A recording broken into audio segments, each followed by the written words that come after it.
Nick Ferrari at Breakfast with Tom Swarbrick on LBC. Call 0345 6060 973. 10 to 8 is the time after a dramatic night in Westminster last night. We have a new Chancellor. His name is Nadhim Zahawi. He's Conservative MP for Stratford, and he joins me live on the programme this morning. Thank you for being there for us, Chancellor. Congratulations. I wonder, first of all, what would you have told your 9-year-old self as you appointed into that job? Your path into this role is unique. It's been an incredible journey. I came to this country at the age of 11, couldn't speak a word of English. I now am the Chancellor for this great nation and entrusted with the stewardship of the economy. And, of course, the member for Shakespeare, the heart of England. I pinch myself every morning when I think about the opportunity this country delivers for an immigrant boy born in Baghdad.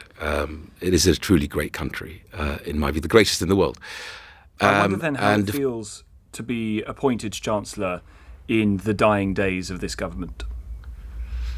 Well, I think the team and the Prime Minister is now focused on the second half of this Parliament. And I would describe his focus in 3 words: delivery, delivery, delivery. Why? Because he knows that we've come through a global pandemic. This is like a world war that we've fought against the virus. And, of course, war is raging on our continent, which very few people anticipated. And he is focused on making sure that we help those people that need that additional help with the cost of living, with the spike in energy costs. Well, are you going to cut fuel duty, as your predecessor was suggesting? So today is the first personal tax cut in a decade, with £330 for 30 million people. And I'm grateful to my predecessor for delivering that. But what do you want to do? You're in the job, there you are. You're looking at it all. It's the first day in the office. I will review everything. Nothing is off the table, and I will happily come back on your show or Nick Ferrari's show when he's back from holiday and share the evidence with you. My focus is on rebuilding the economy and growing the economy and bearing down on inflation. Inflation, if allowed to get out of control, is deeply, deeply damaging, especially for the most disadvantaged families in our society that we're trying to help. You are the third Chancellor in Boris Johnson's government. The first, Sajid Javid, resigning yesterday, said that the vote of no confidence that was held into Boris Johnson was a moment for humility, grip and new direction. I regret to say that this situation will not change under your leadership, the Prime Minister's. Will the Prime Minister change? Well, I think what you saw last night from the Prime Minister in that interview was an apology. He explained that, with the benefit of hindsight, he'd made a mistake in appointing Chris Pincher to the position of Deputy Chief. So he is changing. You know this, Tom. Tom, you know this because you've been close to politics, that we make decisions, whether it's Secretaries of State, Chancellors or Prime Ministers, at warp speed. The PM was at a Commonwealth summit, a G7 summit, a NATO summit, and we don't get every decision right every time. But I think actually it's good leadership to come out and say that I made a mistake and I'm sorry for that. And as part of my role, it was forced and out taking of him, collective responsibility. It was forced out of him. He could have said this on Sunday. He could have said it on Monday or Tuesday. He said that he forgot. When did the Prime Minister remember that he was aware of specific allegations and investigations into Chris Pincher? Right, so let's look at the that particular allegation that was made against Chris Pincher whilst he was in the Foreign Office. That was investigated and it was resolved. The Foreign Secretary would have been briefed about this. Yep. So when did the Prime Minister remember and that? I think the Prime Minister is right to apologise, because with the benefit of hindsight, look, you know this, Tom, because you've been there yourself. We make decisions literally at warp speed, and the Prime Minister was in the middle of 3 big summits, right? And this happens. The right thing he did, in my view, was to come out and very, very openly say, look, with the benefit of hindsight, I made a mistake. Sorry, but my government. Back to the critical issue then is, well, if he'd forgotten, if he had glossed over it because he was very busy making decisions at warp speed, at what stage in the last few days did the Prime Minister remember that he had been briefed about those specific allegations regarding Chris Pincher? Well, again, all I would say to you is when the Prime Minister realised he'd made a mistake, he came out and explained that So he and said, with the remembered benefit of yesterday. hindsight, that I made a mistake. I think that's good leadership to come out and say that, to say, look, I don't get every decision right. he remembered He does yesterday get the that big he was calls, right? And you briefed. know that on vaccine, of course, on With respect, the Chancellor, war you're not in quite Ukraine. answering my question. The question is whether when the Prime Minister remembered about that he was told around Chris Pincher, did he remember yesterday? All I can say to you is that the Prime Minister makes decisions, as you know, every single day on many, many subjects, gets briefed all the time about all sorts of issues. When he realised he had made a mistake, because with the benefit of hindsight, he shouldn't have appointed Chris Pincher. He came out and apologised for it. And I think that's in my view, that's the right thing to do. And now focus on delivery. So We've got I'm the second really half sorry. of Parliament to focus on He this. didn't forget, did he? The truth is, he didn't forget. He knew he'd been briefed. He tried to style it out. He got caught, and he had to apologise, and it's led to the resignation of some of your colleagues. How could anyone trust a word that comes out of Downing Street? Well, first of all, I don't agree with you. I think actually I trust the word of a Prime Minister who's big enough to come out and apologise and say, I made a mistake. With the benefit of hindsight, I shouldn't have appointed Chris Pincher to the role of Deputy Chief. My government is one where anybody who feels they've in any way been abused Your own or ministers. harassed or in any way feels that they need to make a complaint should come forward and make a complaint. Your own And there is no ministers, room in his government Chancellor, for abuse of power. have been embarrassed on the media this week because they cannot trust what Downing Street has been telling them about this specific issue. They've had to distance themselves from the very heart of the Johnson government because they can't trust what they're being told. Why should the public?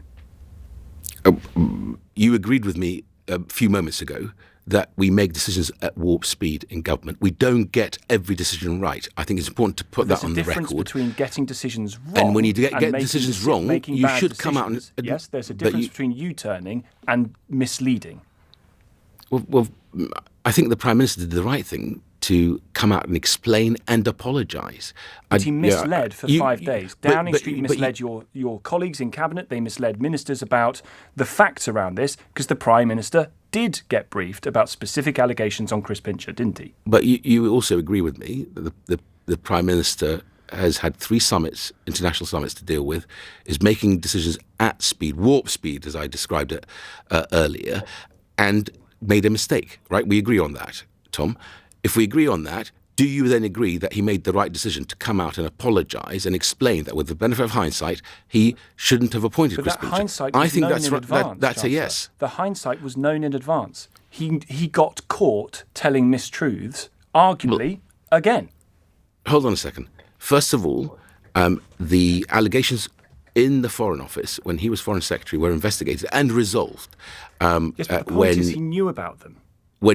All I'm saying to you is, when you're making decisions and being briefed, and then moving on to the next big decision that you need to make as Foreign Secretary, it's only right that if you make a mistake, you come out and admit it. That's what the Prime Minister did. I genuinely say to you that he did the right thing. That's good leadership in my book. Those people who are egging us on, by the way, to get rid of the Prime Minister are people like Alistair Campbell. And wherever Alistair Campbell is at, you want to be on the other side of that argument. Well, tell that to Sajid Javid. Tell that to Rishi Sunak. They have left government last night because they do not, in part, trust the Prime Minister. How can... Well, they why worked very hard. Trust him and they don't? So they worked very hard in government. They've written to the Prime Minister. He's written back to them, acknowledging their hard work. In my view, there are no easy options here. We've got to make sure that we, as a team, stick together, focus on delivery, because ultimately what we'll be judged on. People are struggling with their weekly shop. They've walked away when the opportunity was there. No, I don't believe that. No, I don't believe. All I'm saying to you is people are struggling with their electricity bills, with their weekly shop. There is war waging on our continent. We have to rebuild the economy. That's very much my focus, and grow the economy.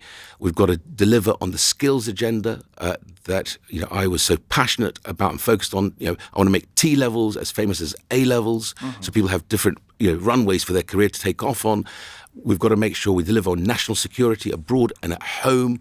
13,500 more police officers on our streets. That backlog of the NHS, Steve Barclay will continue to bear down on. We've got to bear down on inflation.